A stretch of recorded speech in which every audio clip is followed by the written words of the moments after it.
पिछले एपिसोड में गाओ के पास फेदर ट्रैकर मिला था, जिसके बाद उसने जीनी से पूछा था क्या तुम येन डैन को जानते हो। यह सुनकर अब जीनी भी समझ जाता है कि गाओ येन डैन की डॉटर है, लेकिन टियानमिंग को कुछ भी समझ नहीं आता कि आखिर यहाँ क्या चल रहा है। फिर गाओ टियानमिंग से बताने लगती है, मैंने अपने पेरेंट्स के बारे में तुम्हें जो कुछ भी बताया था वह सब कुछ झूठ था। असल में मेरे फादर येन किंगडम के क्राउन प्रिंस थे और मेरी मदर उनकी क्राउन प्रिंसेस थी। उस समय येन दुनिया की सबसे खूबसूरत जगह हुआ करता था, जो लेट विंटर में बर्फ से पूरी तरह कवर हो जाता था, जिसके दौरान वह जगह सिल्वर की दुनिया लगने लगती थी। जिस दिन वहाँ पर ग्रैंड फेस्टिवल सेलिब्रेट किया जाता था, हर कोई पैलेस के सामने इकट्ठा होता था और सभी एक साथ मिलकर आने वाले स्प्रिंग का वेलकम करते थे। फिर पता चलता है रोंग असल में गाओ की मेड थी। अब शाम को जैसे ही इसके फादर आते हैं, गाओ काफी खुश होती है, लेकिन तभी यहाँ किन के सोल्जर आ जाते हैं और चारों तरफ भयंकर तबाही मच जाती है। फिर गाओ की मदर अपने हस्बैंड येन डैन को बाहर जाने से रोकती है, क्योंकि किन के लोग इसे ही खोज रहे हैं, लेकिन येन डैन इसकी बात नहीं सुनता और बाहर चला जाता है। अब इन बातों से गाओ बहुत ज्यादा दुखी हो जाती है और वह भागते हुए अपने फादर के पीछे जाती है, लेकिन तभी अचानक से इसके फादर के सामने कोई आ जाता है और इसे मार देता है, जिसके तलवार की बनावट बिल्कुल जीनी के जैसे होती है। इसलिए गाओ समझती है जीनी ही उसके फादर का कातिल है। इस पर जीनी कहने लगता है, अगर तुम मुझे मरता ही देखना चाहते हो फिर केवल एक बार यह बात मुझसे बोल दो। लेकिन तभी यहाँ पर बहुत सारे क्रिम्सन स्नेक आने लगते हैं, जिसके साथ में चीलियान होती है। इसे देखते ही टियानमिंग इसके साथ बहस करने लगता है, जिसके बाद चीलियान अपने फायर चार्म से इसको अपने कंट्रोल में करने लगती है, जिसे देख जीनी इसे चीलियान की आंखों में देखने से मना करता है। इसके बाद जीनी अपना तलवार निकालने जाता है, लेकिन वह ऐसा नहीं कर पाता, क्योंकि अब इसकी बॉडी के अंदर एक पॉइजन फैलने लगा है। फिर चीलियान कहने लगती है कि अगर तुम जबरदस्ती करने की कोशिश करोगे फिर आग और बर्फ तुम्हें एक साथ फील होगा, जिसकी वजह से यह पॉइजन तुम्हारी बॉडी के अंदर फैलता रहेगा। फिर पता चलता है असल में गाओ ने ही जीनी को यह पॉइजन दिया है। इसके बाद रोम गाओ से कहने लगती है, तुम गलत समझ रही हो। तब गाओ कहने लगती है कि तुमने मुझे कुछ भी नहीं बताया और इतने सालों से इसे सीक्रेट रखा, तुम सबसे बड़ी झूठी हो। इस पर रोम कहती है, तुम्हें असली सच्चाई के बारे में कुछ भी नहीं पता। अब टियानमिंग गाओ से कहने लगता है, तुम तो एक काइंड हार्टेड इंसान थी, आखिर तुम ऐसा कैसे कर सकती हो। वहीं अब चीलियान जीनी से कहने लगती है, तुम तो अब अपनी तलवार भी नहीं निकाल सकते, लेकिन यह सब केवल गाओ की वजह से ही पॉसिबल हो पाया। इसके बाद चीलियान इन पर अटैक करने की कोशिश करती है, लेकिन रोंग इनको बचाने लगती है और चीलियान के साथ बहुत शानदार फाइट करने लगती है। तभी इनके फाइट के दौरान गाओ को नीडल लगने वाला होता है, लेकिन टियानमिंग इसको बचा लेता है और फिर खुद जख्मी हो जाता है। वहीं चीलियान अब रोंग के ऊपर भारी पड़ने लगती है और उसे जख्मी कर देती है। इसके बाद यह गाओ को पकड़ लेती है और इन सभी का मजाक उड़ाने लगती है। यह देख रोंग इसको जान से मारने की धमकी देती है। तभी चीलियान अपने फायर चार्म से गाओ को हिप्नोटाइज कर लेती है और कोई भी कुछ नहीं कर पाता।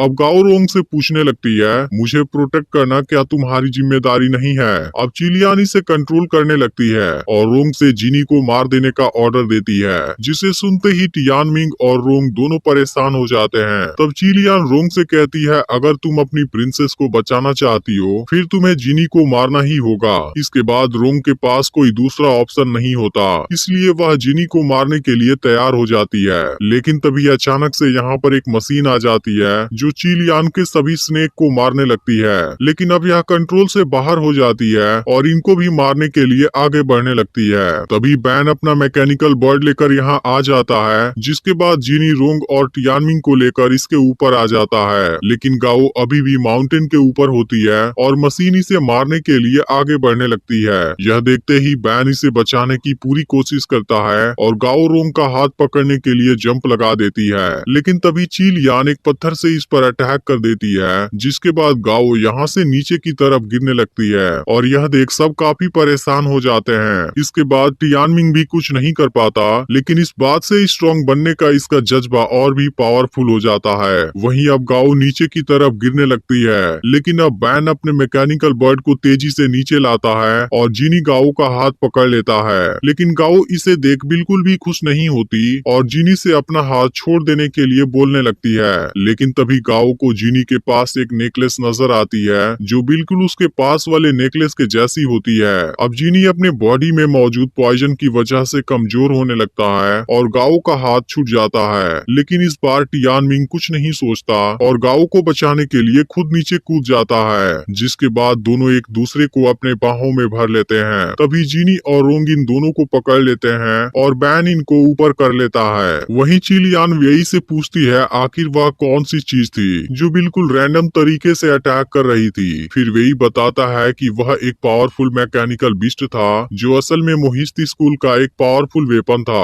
इस पर चिलियान कहती है फिर इसने जिनी और उसके साथ वाले लोगों पर अटैक क्यों किया। फिर वेई कहता है तुमने गोन्सू फैमिली के बारे में तो जरूर सुना होगा जिसे तुम्हें थैंक यू बोलना चाहिए। इधर गाओ अभी भी जिनी को अपने फादर का कातिल समझ रही है क्योंकि यही चीज इसे बार बार दिखाई दे रही है। तब रोंगी से बताती है कि तुम्हारे फादर का असली कातिल वेई है, जिस पर गाओ कहती है लेकिन मैंने इसे अपनी आंखों से देखा था। तब रोंग समझाती है कि चिलियान ने फायर चार्म का यूज किया है और अपने इल्यूजन से तुम्हारे माइंड में गलत मेमोरी इम्प्लांट कर दिया है। फिर गाओ को याद आता है चिलियान इसे जंगल में मिली थी और उसने अपने फायर चार्म का यूज किया था। इसके बाद रोंगी से बेहोश कर देती है, जिसके बाद होश में आने पर वह चिलियान के कंट्रोल से बाहर हो गई होती है। फिर जिनी बताता है कि मैं तुम्हें खोजने गया था लेकिन लोगों से पता चला तुम लोग पहले ही मूव हो गए थे। इसके बाद जिनी गाओ से बताता है तुम्हारे फादर तुम्हें और तुम्हारी मॉम को बहुत प्यार करते थे और तुम लोगों का प्रोटेक्शन ही उनका आखिरी विश था,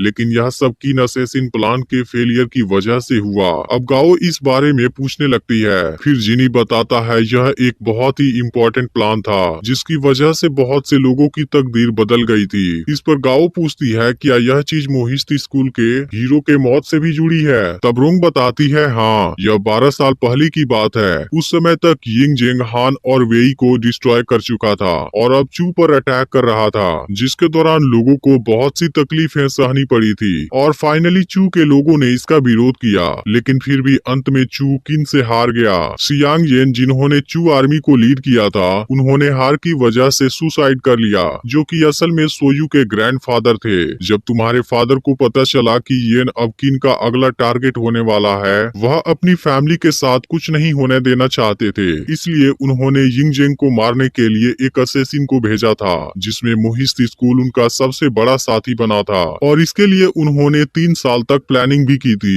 लेकिन बदकिस्मती से यह प्लान फेल हो गया और यिंग जेंग को जब इस बारे में पता चला फिर उसने येन पर अटैक करने के लिए अपने आर्मी को भेज दिया। इसके बाद जिनी कहता है फिर येन एम्परर ने इसका सारा ब्लेम तुम्हारे फादर पर डाल दिया और उनको अरेस्ट करने का ऑर्डर दे दिया, जिसके बाद एम्परर ने खुद को यिंग जेंग के सामने सरेंडर करने का नाटक भी किया।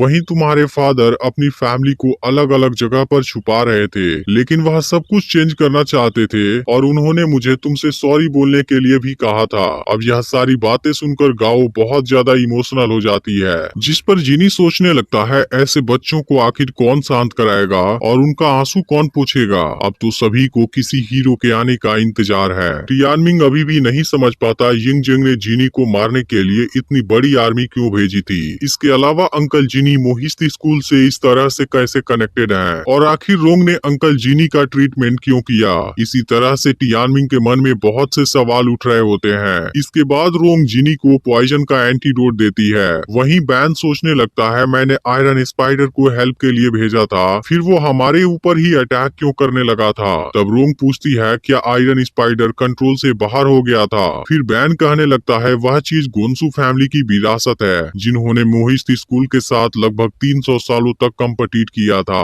फिर जिनी कहता है मोहिस्ती स्कूल मशीन के मामलों में एक्सपर्ट था। इन 400 सालों में इसके सिद्धांत और स्टूडेंट पूरे 7 स्टेट में फैले हैं। इस तरह मोहिस्ती स्कूल सभी 5 स्कूल में सबसे बड़ा है। तभी टियानमिंग पूछने लगता है लेकिन इसमें घोस्ट वैली शामिल क्यों नहीं है, जिस पर जिनी कहता है क्योंकि इसमें बहुत कम स्टूडेंट हैं। इस पर बैन कहने लगता है फिर भी घोस्ट वैली के स्टूडेंट के पास पूरी दुनिया को हिला देने वाली पावर होती है। यह सुनकर टियानमिंग कहता है घोस्ट वैली जरूर ही इन 5 स्कूल से बड़ा होगा। तब जिनी कहता है तुम्हें अभी भी बहुत सी चीजों के बारे में पता नहीं है। इस पूरी दुनिया में घोस्ट वैली के बहुत से मास्टर मौजूद हैं, जिसमें से मैंने बहुत से लोगों से ज्ञान हासिल किया है। इसके बाद टियानमिंग गोन्सू फैमिली के बारे में पूछने लगता है। तब जिनी इसको बताता है कि गोन्सू फैमिली अपनी मशीनरी आर्ट के लिए फेमस थी, जिस पर टियानमिंग पूछता है क्या वह भी मैकेनिकल बर्ड को बनाना जानते थे। फिर बैन इसको बताता है कि यह चीज मोहिस्ती स्कूल का इन्वेंशन है। वह लोग भी इसे बनाना चाहते थे